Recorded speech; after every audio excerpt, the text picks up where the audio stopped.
Eu nasci para te adorar, te adorar. Olá, graça e paz, a paz do Senhor para todos.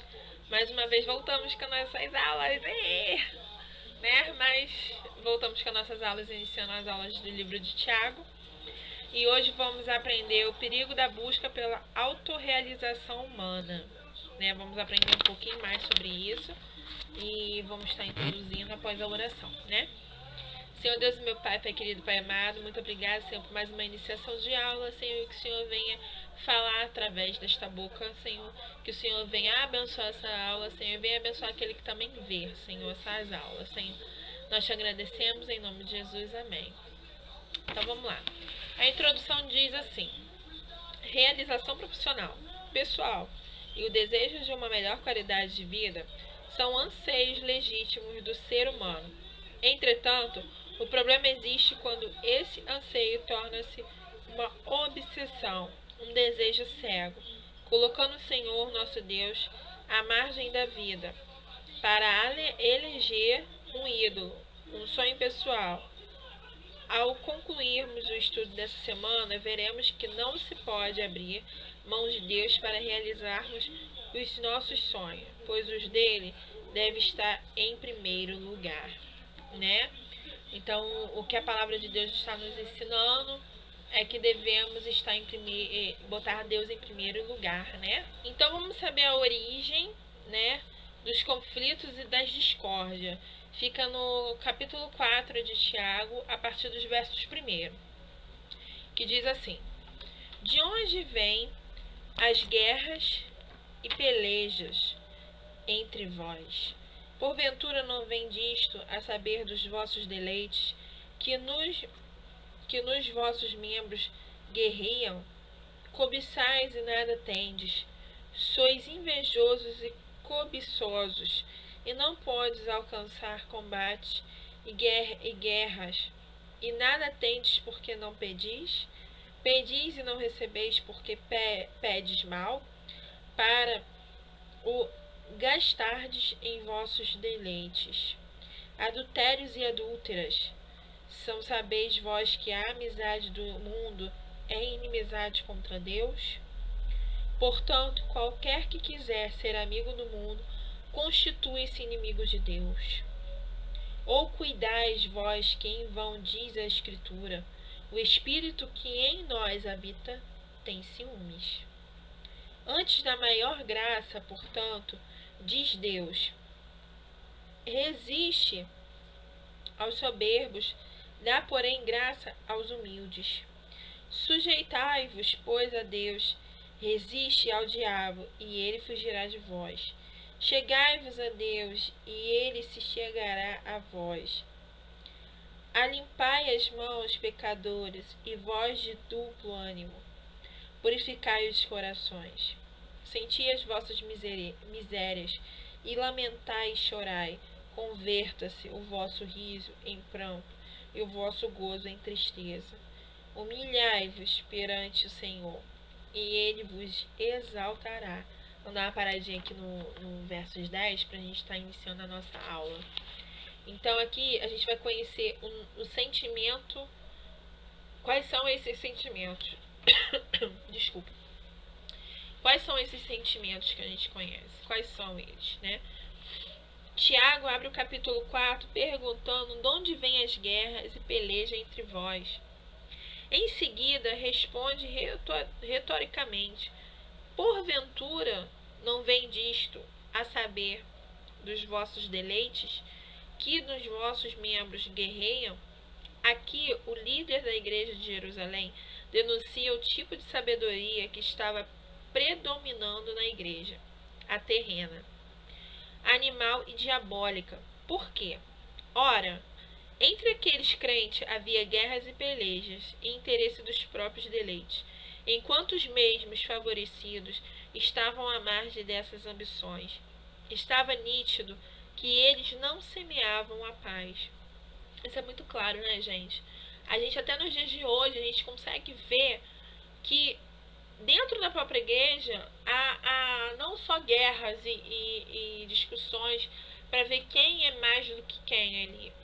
A gente também vê que na igreja há também prostituições, há também pessoas que ainda não são libertas, há pessoas que estão no mundo das drogas ainda, mas estão na igreja.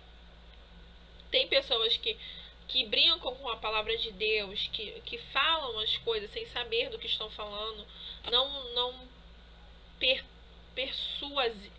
persua a palavra, não procura saber o que a palavra significa.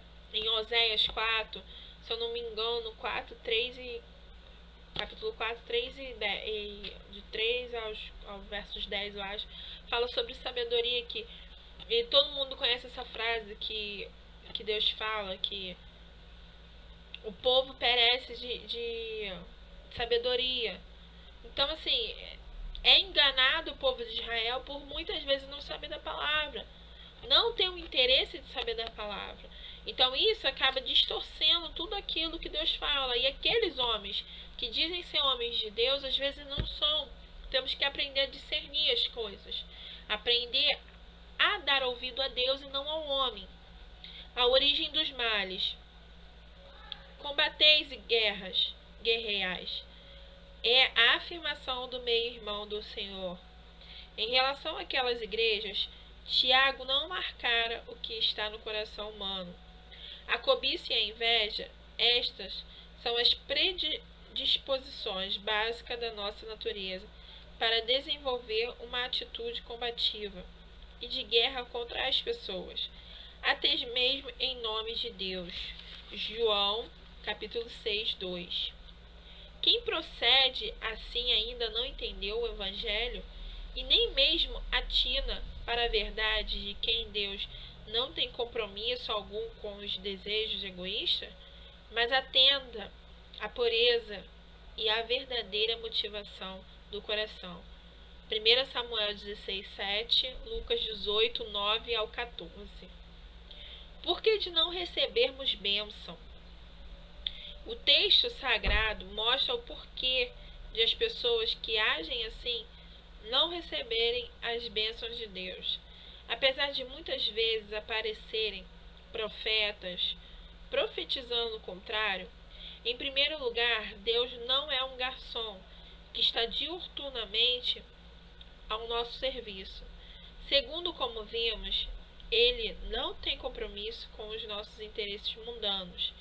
E, finalmente, quando pedimos mal, porque não é a vontade divina que está em nosso coração, mas o desejo egoísta da natureza humana, pedindo a Deus para chancelar o pedido. Ou seja, por muitas vezes eu vejo muita gente na igreja fazendo orações para pedir casa, carro e dinheiro. Como eu também vejo campanhas sobre a prosperidade. Não tenho nada contra os irmãos, mas vamos tentar ver. A palavra de Deus diz que você vai receber ouro e prata quando você aceita Jesus, que não vai haver peleja, que você não vai passar pelo deserto, que você sempre vai receber bênção sobre a sua vida. Meu irmão, me desculpa, mas se alguma igreja que fala sobre isso está distorcendo a palavra de Deus. Jesus mesmo afirma que nesse mundo haverá aflições, mas que tenhamos bom ânimo, porque a palavra de Deus diz que venceremos todas. Então, meus caros, o porquê de não receber a bênção é porque nós pedimos mal. Fazemos orações para nós, egoístas. Mas Jesus, quando veio a essa terra, falou sobre 12 apenas mandamentos. Amai seu Deus em cima de tudo e de todas as coisas. E amai o seu próximo como a ti mesmo. Então devemos parar e pensar no que estamos fazendo. O que estamos fazendo para receber uma bênção? Como estou fazendo a minha oração? Como deve ser feita a oração de coração puro? Busca egoísta. Adúlteros e amigos do sistema mundano. Tiago chama de adúlteros e adúlteras os crentes que flertaram com o sistema do mundo. Mas a qual sistema mundano o escritor da epístola se refere? Olhando para o contexto anterior da passagem a preço, veremos que Tiago se refere às más atitudes, à inveja, a cobiça, ao deleite carnal, as pelejas e as guerras. isto é, o egoísmo do coração humano, que caracteriza um sistema presente deste mundo. Os que refletaram com tal sistema fizeram-se inimigos de Deus. É difícil, né, gente? Mas vamos lá. Você não pode ficar em cima do muro. Ou você faz a vontade de Deus, ou você faz a vontade do diabo. Ficar em cima do muro não dá, né? Vamos ver os inimigos de Deus. O líder da igreja de Jerusalém faz esta afirmação baseada nas duas imagens linguísticas usadas por ele para configurar a amizade dos crentes com o sistema mundano, adúlteros e adúlteras. Quando Tiago usa essas duas imagens, ele quer mostrar que da mesma forma que Israel procurou estabelecer acordos não só com o Deus de Abraão, mas também com Baal, Aserá e outras divindades de Canaã, os leitores de Tiago também procuraram estabelecer tanto amizades com o mundo quanto com Deus. Todavia, Tiago mostra que a amizade com Deus e com o mundo transformará as pessoas em inimigas de Deus. Ou seja, você não pode adorar dois deuses, né? Não pode, gente. Isso não é um cúmulo para Deus. O mandamento de Deus, lá em Êxodo, diz, os 4 primeiros dos 10 mandamentos diz somente para adorar a Deus acima de tudo e de todas as coisas. Não fará imagem semelhante a nada. E não preparais altar nenhum para outros deuses. Então, como é que eu, aqui e agora, estarei fazendo isso? Adorando um Deus fora, me vestindo do jeito que não se agrada. Porque às vezes a gente não é que eu esteja criticando a roupa, mas quando a gente está no mundo, a gente mesmo analisa a nossa vestimenta, nossas atitudes, a nossa fala e até mesmo as olhadas que a gente dá. E isso é muito complicado, porque como é que você vai o tempo todo estar preparado para tal agir se você não está preparado para agir com Deus de tal maneira? Você acaba sendo egoísta até mesmo com Deus nessas palavras. O Espírito tem ciúmes. O Espírito Santo, que em nós habita, é zeloso. Ele é selo que marca-nos como propriedade exclusiva de Deus. No versículo 5 do capítulo 4, os leitores de Tiago apareceram como objeto dos ciúmes do Espírito. Os ciúmes do Espírito. Porque isso, o autor sagrado os confronta chamando-os de adúlteros e adúlteras. Tal advertência é a admoestação de Deus para o seu povo. Aqui também cabe lembrar-nos de uma promessa registrada na primeira epístola universal de João. Temos uma advogada destas de Deus. Ou seja, quando você toma uma atitude certa, não há um advogado tão grande quanto Jesus Cristo, que possa defender a sua vida de uma tal maneira incompreendível. A busca da autorrealização. Humilhando-se perante Deus. Uma vez admoestados pelo Espírito Santo, temos a promessa de que Ele nos dará maior graça. Tal maior graça e o fato de que Deus resiste aos soberbos, mas dá, porém, graça aos humildes, se acolhermos à advertência do Senhor. A tão almejada realização humana acontecerá de maneira completa em Deus. É o Davi, tá, gente? Que tá aqui atrás de mim. Um beijinho pra você, ó. Dá oi. Oi. Se acolhermos à advertência do Senhor. A tão almejada realização humana acontecerá de maneira completa em Deus. Humilharmos diante do Senhor é reconhecermos quem somos à luz da sua admoestação. É acolher com humildade o confronto do Senhor. O arrogante, o soberbo e o ganancioso nunca terão esta atitude e por isso serão abatidos, e ainda à luz do ensino de Tiago, resistir ao diabo significa não desejar as mesmas coisas que a falsa sabedoria nos oferece: egoísmo, orgulho, soberba, etc. E não almejarmos a posição dos mestres orgulhosos e soberbos, mas contentarmos com a vocação de servirmos ao Senhor, voluntária e espontaneamente, em espírito e em verdade. João 4, versos 23. Convertendo a soberba em humildade.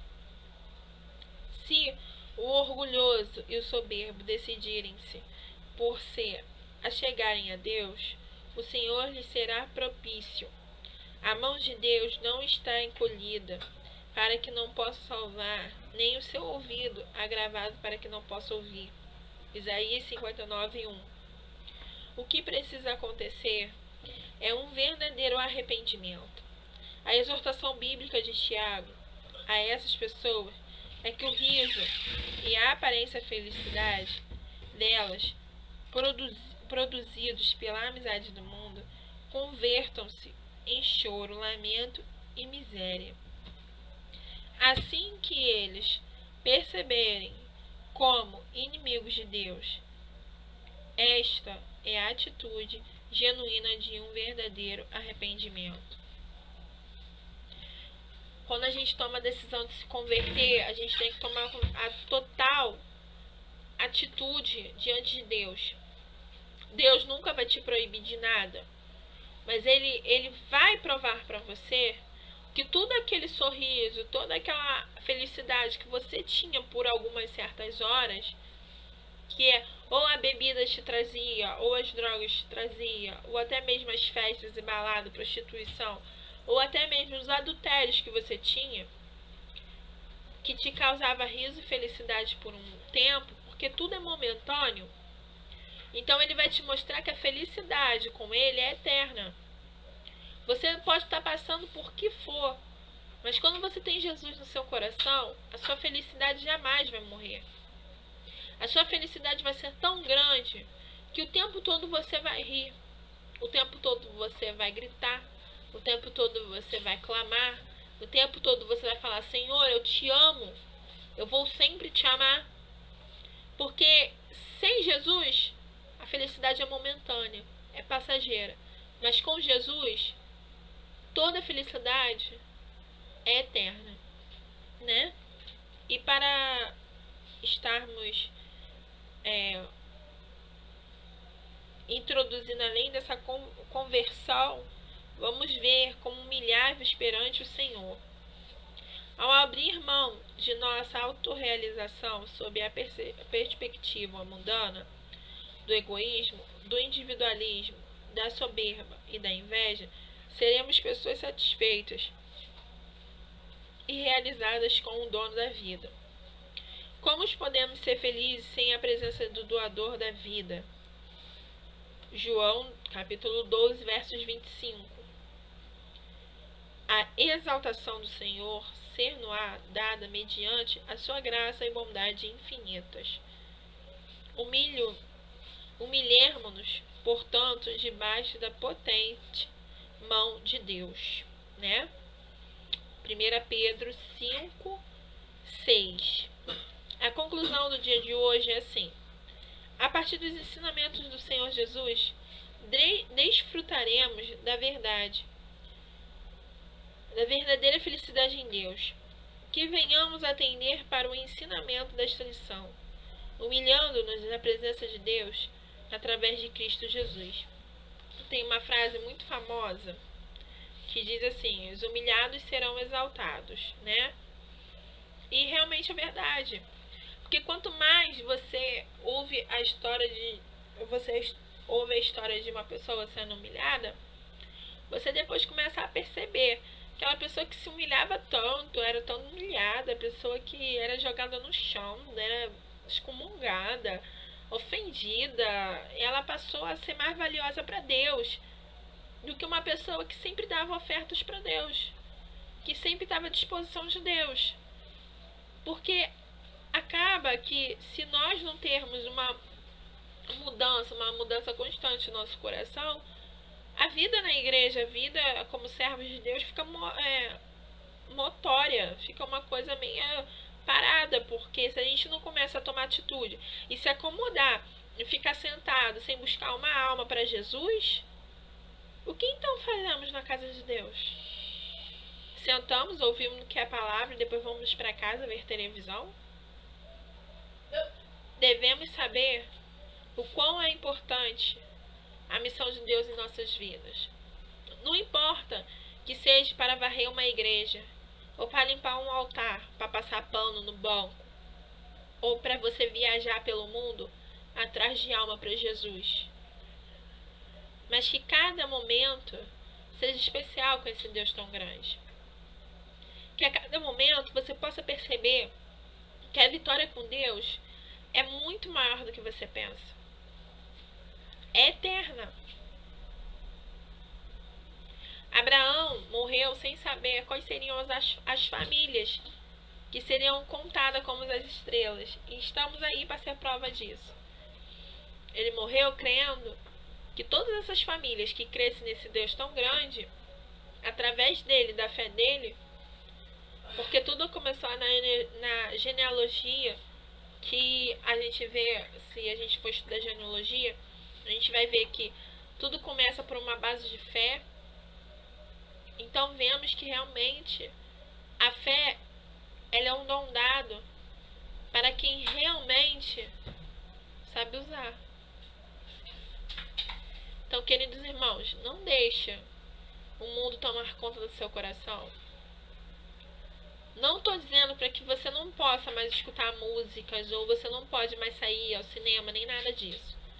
Você pode, mas com sabedoria. Sempre atento no que Jesus nos ensina.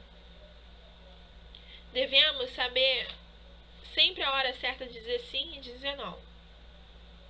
Porque caso você ache que está por vir uma tentação tão grande, então você já de imediato você pede a Deus: apartai-vos de mim, Senhor, pois eu não quero, não desejo pecar contra ti. Assim eu termino a minha aula de hoje, desejando a paz de Deus para ti, para todo mundo, e que hoje que hoje seja um dia tão abençoado quanto os outros. Vamos orar para estar terminando a nossa aula.